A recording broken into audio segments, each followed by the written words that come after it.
The sleek bridge of the UES Defiance hummed with nervous energy as Lieutenant Sarah Chen's fingers danced across the holographic display. Red warning indicators flashed across the screen. Another Galactic Empire fleet had just dropped out of hyperspace. She glanced at Captain David Walker, whose weathered face remained eerily calm despite the gravity of the situation. "They're here again, sir. 3 dreadnoughts, multiple support vessels, standard Imperial formation," Sarah reported, her voice steady despite the flutter in her stomach. The massive alien warships loomed in the distance, their crystalline hulls gleaming under the light of Alpha Centauri. The captain nodded slowly, a ghost of a smile playing on his lips. Exactly as expected. They never learn, do they? He stood from his command chair, hands clasped behind his back as he gazed through the panoramic viewport. "How many warnings have we sent them now?" 17, sir, Commander James Hayes chimed in from his tactical station. "All in their language, crystal clear translations. We even included historical footage of our previous conflicts. They seem unconvinced." The Empire had steamrolled through dozens of alien civilizations, absorbing them into their so-called perfect order. Their technology was centuries ahead of humanity's, their ships larger, their weapons more powerful. By all conventional metrics, Earth and its colonies should have fallen within days. But there was one thing the Empire hadn't counted on. Humans were anything but conventional. "Open a channel," Captain Walker ordered. "One last warning. It's only fair." The communications officer complied, and Walker cleared his throat. "Attention, Imperial Fleet. This is Captain David Walker of the United Earth Defense Force. You've seen our messages. You know our history. Every species that ever underestimated humanity has regretted it. We're giving you one final chance to turn around and leave human space. What happens next is your choice." The response came quickly. A barrage of plasma fire that lit up the void between their ships. The Imperial vessels moved forward in perfect formation, their targeting systems no doubt calculating the optimal firing solutions to obliterate the seemingly inferior human fleet. Sarah allowed herself a small smile as she watched the enemy advance. They were so predictable, so convinced of their superiority. They had no idea what humanity had in store for them. "They're entering the kill zone," Commander Hayes announced, his hand hovering over his console. Around the bridge, crew members tensed in anticipation. They had trained for this moment, prepared for it ever since first contact revealed the Empire's true nature. Captain Walker took his seat, his voice carrying across the now silent bridge. "You know, throughout our history, humanity has faced countless adversaries who thought they were invincible. The Galactic Empire isn't the first to make this mistake, and they probably won't be the last." He paused, watching as the Imperial ships drew closer. But they're about to learn what every other would-be conqueror discovered the hard way. Humans don't fight fair, we don't give up, and we sure as hell don't lose. The massive Imperial dreadnoughts were now fully committed to their attack run, their weapons charging for another volley. They had no idea they had just fallen into the most elaborate trap ever conceived by human minds. Behind them, hundreds of quantum mines silently activated, cutting off their retreat. Ahead, beneath the cover of carefully crafted sensor ghosts, the real human fleet waited. Captain Walker leaned forward in his chair, his eyes glinting with determination. "All ships, execute Operation Checkmate.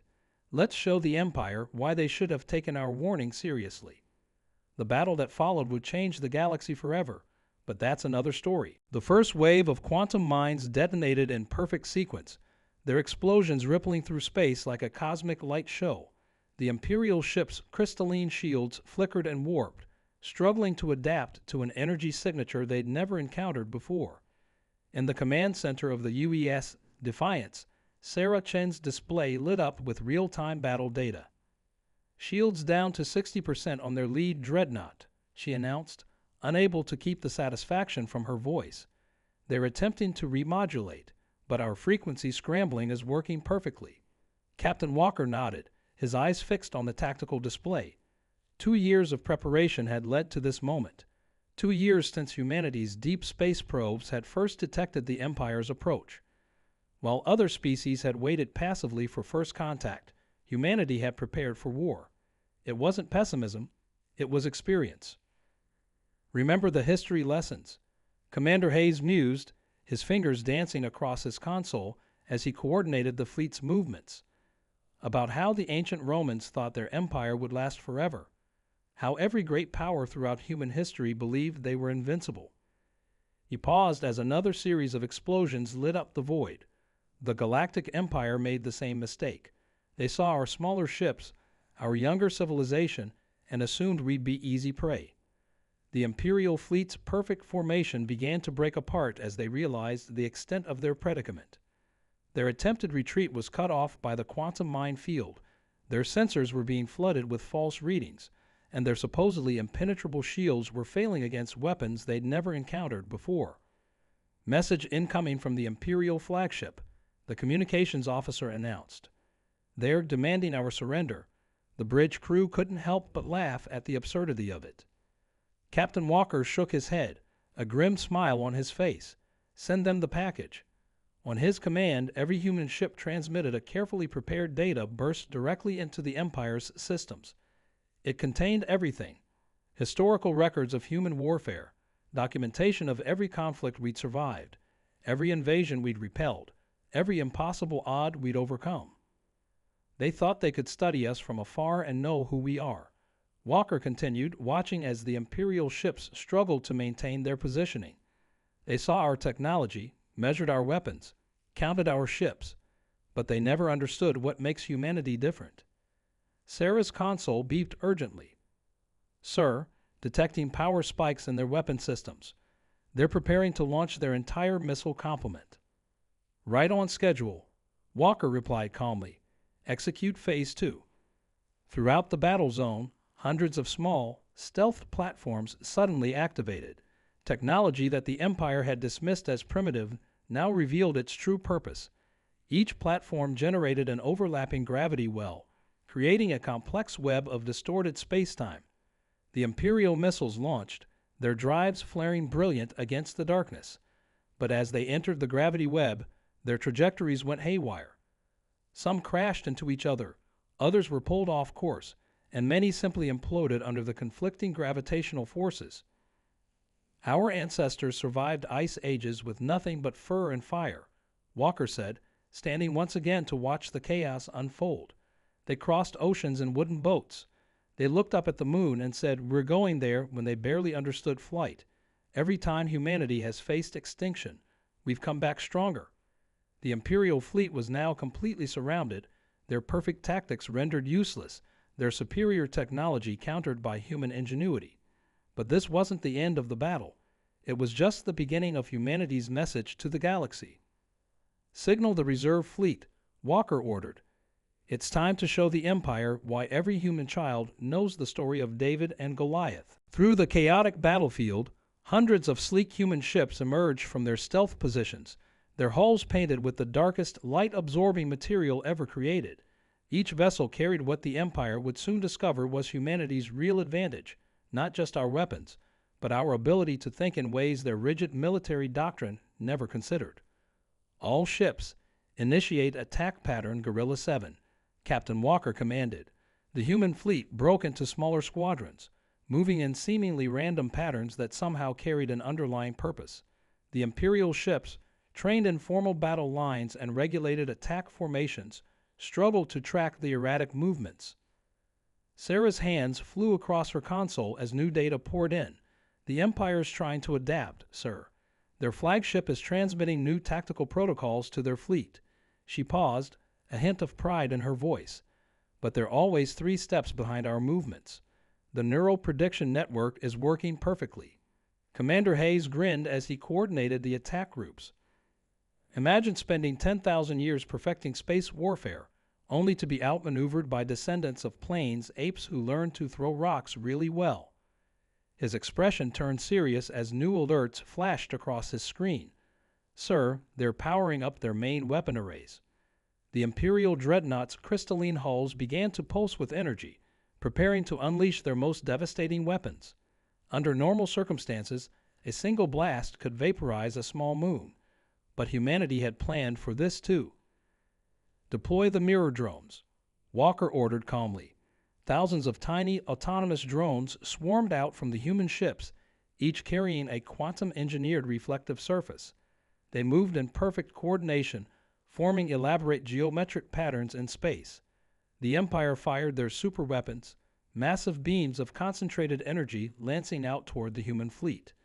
But as the beams hit the drone network, something remarkable happened. The energy was caught, redirected, and reflected back through the carefully positioned array. Like a cosmic game of pool, Walker mused, watching as the Imperial's own energy weapons returned against them, striking their ships from multiple angles simultaneously. Sometimes the simplest solutions are the best. On the Imperial ships, panic was beginning to set in. Their commanders had never faced an enemy who fought like this, unpredictable, adaptable, using the Empire's own strength against them. Their highly trained crews were paralyzed by indecision, their sophisticated combat computers unable to calculate responses to tactics they'd never encountered. "Sir," Sarah called out, her voice tight with urgency. "The Imperial flagship, they're bringing their dimensional phase drive online. Energy readings are off the charts." The massive Imperial vessel began to shimmer, its crystalline structure starting to shift between dimensions, their last resort weapon capable of tearing a hole in reality itself. It was the kind of desperate move that had obliterated countless civilizations who dared to resist the Empire. But Captain Walker's expression remained unchanged. If anything, his slight smile grew more pronounced. "Right on schedule. Lieutenant Chen, signal the science vessel Oppenheimer. Tell them to initiate Protocol Pandora." As the Imperial flagship began its dimensional shift, a small, unassuming human vessel moved into position. What happened next would change the understanding of warfare across the galaxy. But in that moment, as reality itself began to warp and bend, Captain Walker thought about all the empires throughout human history who learned the hard way. It's not the size of your weapons that matters, it's how clever you are with using them. And humanity had just played its ultimate card. The science vessel Oppenheimer fired its experimental weapon, a concentrated beam of what appeared to be pure darkness. Where it struck the phase-shifting Imperial flagship, space itself seemed to hiccup. The massive alien vessel's dimensional transition faltered, caught between realities like a butterfly in amber. "What? What are we seeing?" Commander Hayes whispered, his tactical display showing readings that defied conventional physics. The Imperial flagship was simultaneously existing in multiple dimensional states, its crystalline structure reflecting light that hadn't happened yet. Sarah's fingers danced across her console, collecting data that would keep Earth's scientists busy for decades. The quantum entanglement cascade is working exactly as theorized. Their dimensional drive is feeding back into itself, creating a temporal loop. She looked up at Captain Walker with wide eyes. "Sir, they're trapped in their own time bubble." But before anyone could celebrate this unprecedented achievement, every alarm on the bridge screamed to life. From the direction of the nearest jump point, massive energy signatures began to appear. The space-time fabric tore open in a dozen places as more Imperial ships arrived, but these were different. "Holy!" Hayes breathed, his tactical display filling with new threat indicators. "Those are Titan-class vessels. The Empire's keeping them in reserve for only the most serious threats." He paused, a note of pride entering his voice. "They consider us a serious threat." The new Imperial ships were monstrous, each one nearly twice the size of the previously impressive dreadnoughts. Their crystalline hulls pulsed with angry red energy, and their weapon arrays made their predecessors look like toys. This was the Empire's true might, the fleet that had crushed the most powerful civilizations in known space. "They're broadcasting on all frequencies," the communications officer reported. "The message, it's from the Imperial High Command itself." Captain Walker nodded. "Put it through." A voice filled the bridge, speaking perfect English but carrying otherworldly harmonics that made the crew's teeth ache. "Humanity," it proclaimed, "you have proven yourselves worthy adversaries. Your tactics are unprecedented, but you have forced us to take measures we hope to avoid. Surrender now, or we will be forced to demonstrate why we have ruled the galaxy for 10,000 years." Walker stood from his command chair, straightening his uniform. "Send them our response package." He turned to face his crew, his expression deadly serious, and signaled the Artemis defense grid. "It's time for the Sol Gambit." Sarah's hands froze over her console. "The Sol Gambit? But sir, that's not supposed to be possible yet. The testing phase alone was scheduled for another 5 years. Do you think humanity ever waited until something was ready before using it?" Walker's smile had an edge of fierce pride. When the Wright brothers built their first plane, do you think they waited until it was perfect? When we went to the moon, do you think everything was guaranteed to work? He turned back to the viewport, watching as the massive Imperial ships moved into attack formation. "We've spent our entire history doing the impossible before we were ready. Why stop now?" Throughout the solar system, hidden installations began powering up. Humanity's ultimate weapon was about to be unveiled, and the Empire was about to learn why they should have researched Earth's history more carefully. Because while they'd been perfecting their formations and building bigger ships, humanity had been thinking about how to turn the laws of physics themselves into a weapon. The Sol Gambit was about to begin, and the galaxy would never be the same. Throughout the solar system, carefully hidden installations hummed to life. Structures that the Empire's scouts had dismissed as primitive solar collectors or debris began to pulse with an otherworldly blue glow. On Earth, Mars, and a dozen other strategic positions, massive arrays oriented themselves toward the battle zone. "Sol Gambit initiating," Sarah announced, her voice steady despite the tension. "All stations report ready. The quantum field is forming." Around the human fleet, space itself began to ripple like the surface of a pond disturbed by falling rain. The Imperial Titan-class vessels opened fire, their weapons capable of cracking planets. But their energy beams seemed to bend and distort as they entered the quantum field, their paths becoming unpredictable. Some disappeared entirely, while others looped back in impossible patterns. "They're trying to brute force their way through," Commander Hayes reported. "Typical Empire thinking. If something doesn't work, use more power." He shook his head. "They still don't understand what we've done." Captain Walker stood at the center of his bridge, watching as humanity's greatest achievement unfolded. "We didn't build bigger weapons," he said softly. "We changed the rules of the game itself. Signal all ships. Execute final phase." The Sol Gambit wasn't a weapon in the traditional sense. It was humanity's ultimate expression of thinking differently. Every installation, every array, worked in concert to create a localized bubble where the laws of physics could be subtly altered. Within this space, the Empire's superior technology wasn't just neutralized, it became a liability. The massive Imperial ships began to drift, their crystalline hulls dulling as the exotic energy they relied on behaved in ways their engineers had never imagined possible. Their weapons, designed to harness the fundamental forces of the universe, now fired backwards or imploded. Their shields, tuned to specific physical constants, flickered and failed. Imperial fleet showing critical system failures across the board, Sarah reported, a note of awe in her voice. "Their technology, it's like they're trying to run fusion reactors in an atmosphere of pure hydrogen.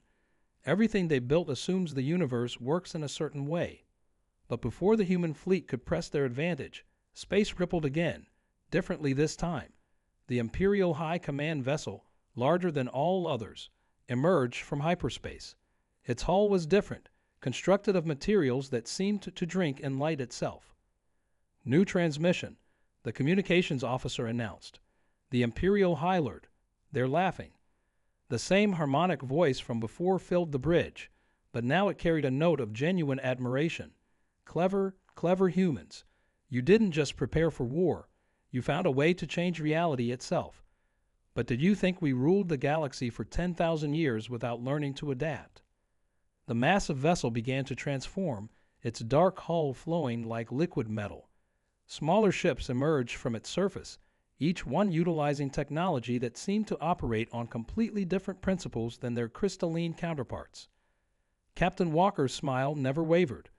"They think this is our final trick. Commander Hayes, show them why humanity names its operations after mythology." He turned to his crew. Initiate Protocol Prometheus. The quantum field pulsed once, twice, and then every human ship's engines flared with impossible fire. They had changed the rules of reality itself, yes, but that was just to level the playing field.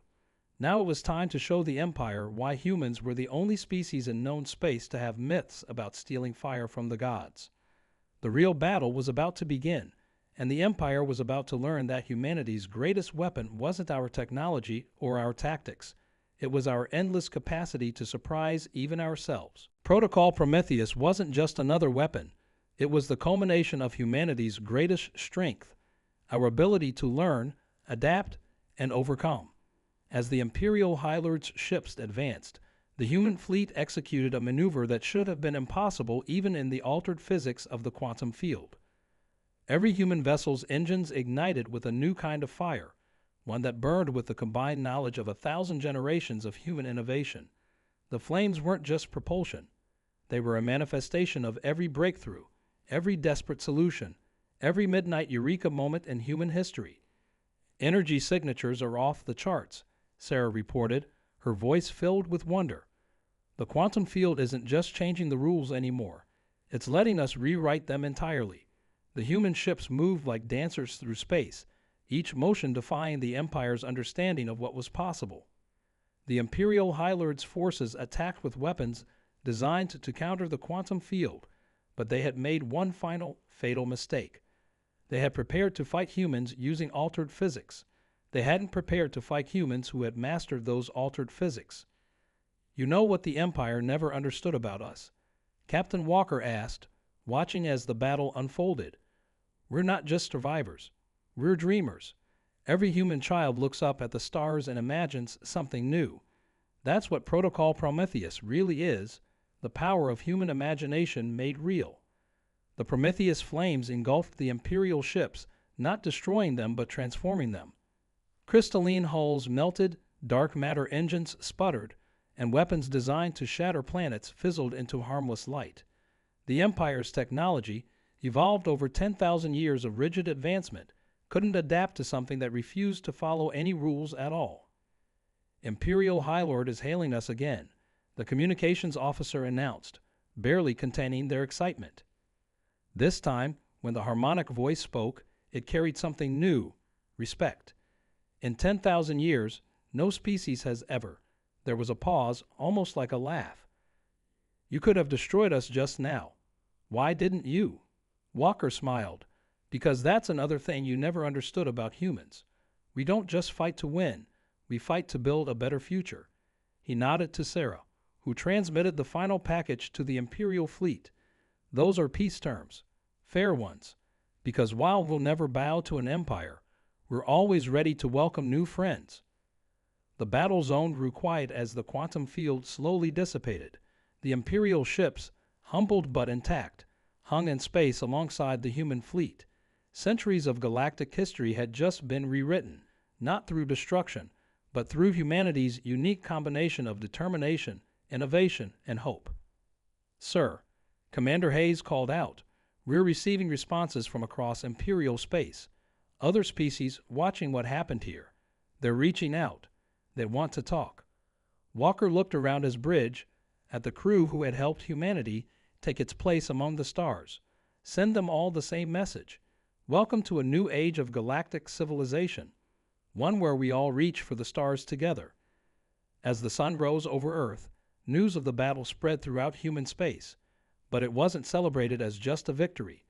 It was remembered as the day humanity proved that the greatest power in the universe wasn't advanced technology or ancient empires.